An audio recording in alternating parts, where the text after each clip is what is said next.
Hello, plan ko always mag-film kung ano yung nangyari sa akin sa araw na ito. So, ngayong araw na ito ay, you know, yun, is a normal day. Medyo may mga bata na, talagang nag-show up sa kanilang attitude. But, kaya lang naman ng ating classroom management, behavior management, talagang ganyan talaga yung mga bata. But pag meron kang na-set na policy, ay susundin naman nila. Alam na nila kung ano yung consequence, kung ano yung gagawin nila sa mga misbehavior nila. So, ang kaibahan lang ngayon sa super lamig ngayong araw na ito.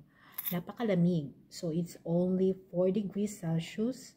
Kaninang umaga, nagbumaba pa siya ng 3 degrees Celsius. And then, ngayong hapon, ngayon ay 2:51 at 10 degrees Celsius ngayon. So, medyo malamig. So, hindi kami lumabas para sa recess. Kasi pag recess nila, lumalabas sila sa field o playground, alternate yon. So, hindi sila lumabas.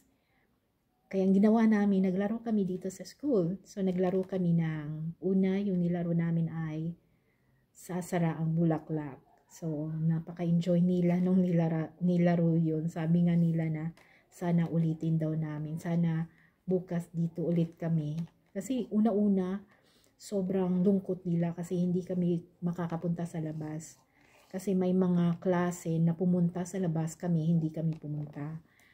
Nag-usap kasi kaming grade 4 teacher or 4th grade teacher na hindi sila lalabas kasi sobrang lamig. So yun, dito lang sila. Una-una ayaw pa nila. At nung naglaro na kami, super enjoy na sila. Kaya bukas daw ay lalaro ulit kami noon. So nung may na-out na 3 times, ay kumanta siya sa gitna. So kumanta sila ng Barbie Girl. And then, naglaro ulit kami ng isa pa at nilaro namin yung hulog panyo. Alam mo yung hulog panyo? Yung iikot siya. Tapos, hindi alam ng yung tao na nakaupo na nasa likod niya na yung panyo. Pero hindi panyo ang ginamit namin, yung tissue lang. So, then itatag nila. At masasave na yung isa kapag nandoon na siya sa place nung nahulugan ng tissue. So, yun ang ginawa namin. Super enjoy nila. So, yun. Natapos ang araw na yun na ayaw pa nilang umuwi. Gusto pa nilang maglaro. Pero at 2:05 ay ihahatid na kasi yung mga bata sa bus station. Yung mga van and bus riders. Tapos yung car riders may iiwan. Yung car riders kasi na maiwan, mga 5 lang. So, mas marami ang mga bus riders kaysa sa car riders. So, yun. Afternoon ay yun. Gumagawa na ako ngayon ng aking PowerPoint presentation. Gumagawa na ako ng lesson plan. And then, nag-photocopy na ako. Ito. Ginawa ko na itong photocopy para sa So, hindi ako nakaharap dito para para hindi alam ng mga teacher, yung mga guro na dito na nag-film ako. Baka bawal. Ayan. So, nag-print na ako ng activity nila. Ito sa umaga. Para ito sa cursive writing. At sisilipin ko asawa ko kung nandito na. So, wala pa naman siya. So, ayun. So, yun ang natapos yung araw namin. At kumain ako ng apple. Nagbawas pa ako doon sa CR kanina. Tapos kumain ako ng apple. Ayan. At meron pa pala akong ikwento. So, kanina kahapon, naglaro kami ng Hunger Games. Kasi may Hunger Games ang teacher. Nagtatag, parang naglalaro din ng mga teacher dito. Tinatag nila yung teacher na assign sa kanila. So, yun, Hunger Game. Kaya, ginawa ko yung classroom-based na Hunger Game. Ang rule, kapag nakita nilang nag-ingay or nag-make sound yung kanilang classmate, ay itatag nila, lalagyan nila ng sticker at ma-eliminate na yun. And then, pag nakatayo ang classmate niya na walang permission, matatag ulit siya. So, yun ang aming rule sa laro. So, sa game na yun kahapon, merong 7 na hindi natag, na eliminate.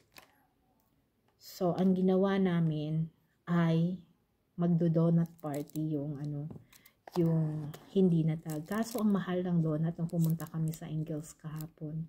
Kaya bumili na lang, nag-isip si Eman na why not pakainin din yung hindi natag. Kasi ang pangit naman kung yung yung 7 lang ang kumakain tapos yung 7 ay yung the rest 21 kasi ang estudyante ko, the rest ay hindi kumakain. Kaya bumili siya ng cookies and then itong ganito yuhu na chocolate milk drink.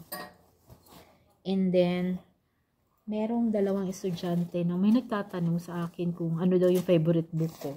Hindi naman ako palabasa ng book. Oh. So ganito. So, gumawa sila ng ganito, thank you note. Gumawa sila ng thank you note. Ito para sa akin. Hindi pala. Ito yung para kay Mr. H daw. Kay Eman. At ito naman yung para sa akin. So, nakalagay dito, for all, thank you for all the treats. You are the best to Mrs. and Mr. H. From, yun, yung bata.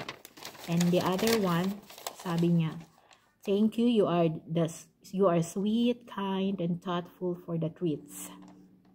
You are the best. Yun ang kanilang So ngayon nakita ko nag-pop up yung message ng Mr. ko, nandiyan na siya sa labas. So sundo na siya. So thank you. So yun po doon po nag-end yung araw ko ngayon. Kaya bukas ulit, ikukwento ko ulit ko ano yung mga nangyari sa amin. So ang lesson pala namin ngayon ay division na kami. Nasa division na kami. Tapos sa English naman ay sequencing kami ng events. Kasi part yun siya ng competency. So yun ang aming lesson. Sige na, bye-bye na. Uy, sorry.